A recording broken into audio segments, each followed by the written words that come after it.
Wait to see it. Oh, Your hand stuff. All right, where are we at? The December 16th, I think. We are at, we are at the book of Daniel. All right, what's y'all's picture in Daniel? Oh, that's Elijah. You didn't paint your picture. You didn't color your picture yesterday. No, that's our story. Remember, we got the big showdown with the bulls. What happened yesterday? Oh, you guys were set on fire, even though it was wet. Why did all that happen, Demetrius? I don't know. Because the stroke of lightning, Jesus. You ain't heard me say nothing about no Jesus, man. Go ahead, Demetrius. Ezra, help me out. What did you talk about yesterday with Elijah? That somebody was sad that they didn't have any other friends, and No, he was saying he didn't have any. Why was he sad, Ashley? He got to run away. Huh? He had to run away. Why he had to run? Why did he run away? So he didn't die. because Why would he die? they made a deal that whoever fool sets on fire All right. No, have to die. All right. Back to Elijah. The people of God. What were the people of God? Were the people following God at this time? Yeah, and then the Bible study? All right. Did they have what God? Were they following the God? Yes. Yes. Do y'all remember what that God's name was? Oh, Baal. Baal. B-A-A-L. And so, who was their God supposed to be? God. God. Yahweh Elohim. Yahweh Elohim. Yahweh Elohim is their God. But they said what to Yahweh Elohim? No. Nope, we got our own God, and his name is Baal. Now, remember, they had already rejected him once and wanted a king, and then they had rejected God altogether to serve someone else. What does Elijah do when he shows up? He does the competition to show everybody that their God is false. And at the end of the competition, the people who were the prophets of Baal are killed by the prophet of God, and the people worship God again. All right. And Wait. Didn't you say they didn't worship God? right, that at the end of the story, after they seen that bull catch on fire, and they saw God come through for Elijah. Elijah killed everybody who worshiped Baal. Baal, the people at the end of the story, they knew they were afraid of God. They knew God and they worshiped him again. Okay? But this does not last because the people are wicked. And they follow after another God again. And go back. This is still Baal? No, well, they've added some more now. Now they got some more people they worshiping. They like Molech. They like Ashtaroth. They're just like a mermaid. Yep, they like the guy that acting like a mermaid, Ashtaroth. They like Molech. They like Molech so much. Molech promises gold and stuff. All you have to do is give him one of your children and burn one of your kids alive, one of your babies alive. Mm-hmm. Oh yeah, worship of him was particularly wicked. His altar was like a set of glowing hands. You know how a piece of oven, and they just warm those hands up to they're glowing red, and then they put the babies on them, and they catch on fire and burn to death. And people put their children burnt their children, so that Molech will bless them with whatever their heart's desires were. Now, this was particularly wicked, because remember, God said, I'll make you as many as the stars in the sky, and I'll give you this land. And now the people are working actively against God, even killing their own children, something God would never do. It would never be in his mind to do. But they are killing, actively working against his own promises for their benefit. They are truly wicked. And so God sends somebody. he sends an army from Babylon, the greatest city of the time, led by their king. What was it in this time? Was it Nebuchadnezzar? Or was it Artaxerxes? But anyway, it's everybody. It's a long time. People are killing them, and so it gets so bad that the whole land is taken over. Tomorrow last day. This one, please. We're on this one now. I don't know what the last day is. So we can only deal with what we got right now, and so. Today we're on Daniel. We're on Daniel. And so imagine the world. Now they got new rulers. They do not believe in Yahweh Elohim. In fact, their new king, the king of Babylon, whether it be Artaxerxes or Nebuchadnezzar, believe that they are gods and the people worship them. Regular men like gods. And so, to show his greatness, they would take Hebrew kids and bring them to the temple the same way as what happened with Moses. This what happened with Daniel. You understand? Because Daniel being born and being great, he is put in the service of the king. And guess what happens when a person of God is in service of a wicked king? Same thing that always happens. They become great men in the use of service of wicked people. But God is with them, and he uses their presence to help other people. And so anyway, Daniel becomes great in the eyes of the king of Babylon. Now, he is also as important in the kingdom, kind of like Joseph was in Egypt. Remember, Joseph was smart and he was put over everything. Daniel is the same way. Stop. Okay? Now, one day, Daniel's working in the palace and he is special. He knows all the answers. He's like super smart. Like, The people he worked with, they hated Daniel secretly. And they said, let's kill Daniel so we could be the one that the king likes the most. Yes. what they hit him? What they hit him? What did they do? What they hit him? Because he was better than them in every way. God was with him. He believed in God the same way as David. So he was faster? Smarter? He was faster? Smarter? He was smarter. He was smart in he was better than them at their jobs. At everything they do, he was better. And so, he was trusted by the king because of his skills, just like Joseph was, okay? And the people hated him. They hated Joseph too, but we know they hated Daniel. And so they said, let's get the king, let's get Nebuchadnezzar, Artaxerxes, whichever one it is, let's get the king to kill Daniel. And so they come up with a plan. It's like, hey, Daniel, the only thing that Daniel does that we don't do is serve some God named Yahweh Elohim.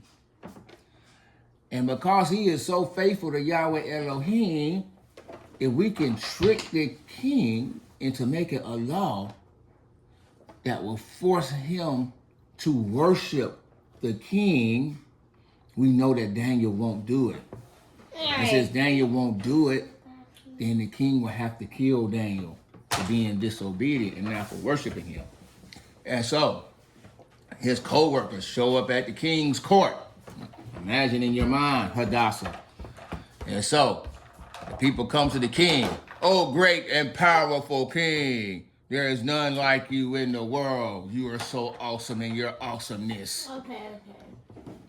And he says, and that's what the king says. Okay, Really? yes, yes, thank you. I know I'm great. King, why don't you declare a national holiday so everyone will bow down and worship your greatness? We'll throw a great party where everybody will come and they will all bow down to your awesomeness. And we will unveil a great statue of your honor and the people will love you. And the king says, that's a great idea. You know what, king? You're so great. let's make it a law that if anybody doesn't bow their knee to you, they should die immediately for not recognizing your awesomeness. And the king says, yes, that's right. Anyone who doesn't recognize my awesomeness should die. Make it so. So you see, the bad guys are just wringing their hands together like, yeah, we got that Daniel now. I can't wait. All right. Every day Daniel prays to the same way. He always prays to his God. You can see him in the window. So we already got the king to change the law. All we got to do is just wait till 3 o'clock. Because at 3 o'clock, Daniel's going to go there and he's going to pray to his God. And once he do, we got it. And so they waited till prayer time. And Daniel did not. He bowed down like he was supposed to. And the people said, we got him. And they sent in the bad guy SWAT team. Boo, kick in the door. We're going to take you to the king. Look at your guy, the guy you love so much. You see, he doesn't even worship your awesomeness. And the king is now in trouble because he's like, I've been tricked. But what can I do now? I am God King, and whatever I say must be obeyed, even by me, the one who said it. Daniel, what are we going to do? So he says, all right, how about this? Hey, Daniel, if you bow down right now, we can let all of this go, okay? It's no big deal. The law is the law. I know you serve somebody else. I get it. But hey, man, the king has spoken. All right? Everybody got the fault, and I got the fault of it. You know what I'm saying? It just is what it is. And so the king says, Daniel, will you bow to me? As a matter of fact, he says it to his friends. Will y'all bow to me? And Daniel says, hey, king, you know what? I have nothing but the utmost respect for you. And I recognize that I live in your palace and I get to work for you and I love this job and it's really good. But I believe in Yahweh Elohim. I cannot bow to anyone but him. And he's like, you sure, man? Come on, you my boy. I don't want to do this, but if you don't, I'm going to have to kill you and your friends. And he's like, him and his friends like, okay, if that's what it is, then I guess we dying today because I'm not bowing my knee to any of the gods. I know what story this is. All right. What story is it? And so, It's thrown in the furnace. right. Daniel gets thrown in. Yeah, I remember. He will get thrown in the furnace. But first, they get. Cook 'em. First, he goes to the lion den. Remember the one with the lion? Oh, yeah. And so, you remember what happened with the lion story? Oh, yeah. That was one of the punishments. Oh, man, anybody who don't bow, they're going to get ripped by lions. So, Daniel says, hey, man, I'm going to tell you, Yahweh Elohim is real. If you want to throw me in here with these lions, go right on ahead. I ain't worried about it. So, the king, they lock Daniel in there. The people are like, hey, make sure the door is locked so you won't get out. All right, I even put my ring on it. I signed it myself. And nobody opened this door. And so he throws him in there. But the king loves Daniel because he's so good. He's such a good guy. He knows he's been tricked. Daniel's in there with the lions. He's like, Daniel, hey, it's the king. You all right in there? And he's like, oh, man, we good. He's like, you sure? He's like, yeah, it's fine. Man, I sure ain't worried. It's like, look, man, all I got to do is spend one night in here. We come out in the morning, it'll be good, right? Yeah, man. Oh, I hope Daniel's okay. So what happens? Daniel's in there with the lions, and the lions see him. And what do you think the lions do? Trying to devour. Oh, no. They tried to eat him. No, they did not. They Them- just went free. Them lions knew better. Again, God is with Daniel, you know. And God The told them lion- they can't eat it. A lion is one of the signs of Judah, right? And so, ain't no lion getting ready to hurt Daniel. The lion's going to listen to God. And so But they did Daniel's think in about there with them lions, and they're probably like kitty cats. You know, it's like, hey, man, it's cold. Why don't you come on and get some of this warm main action? You get to chill out, man, like a couch where you just sit there. and they're like big old kittens, and he's just laying on them, and he's chilling. He's having a good time. He's full safe. You know what I'm saying? All right, the next morning, the king shows up. Hey, Daniel, you live in there? He's like, oh man, yeah, we straight. We good. We good. And so then they open up the thing, and Daniel walks out. He tells Mufasa and Simba, good boys, y'all chill out. Watch out for Scar. He's wicked. And so he comes out. He's fine. Wait, weren't they in a cave? Yes. But guess what got proven in that moment?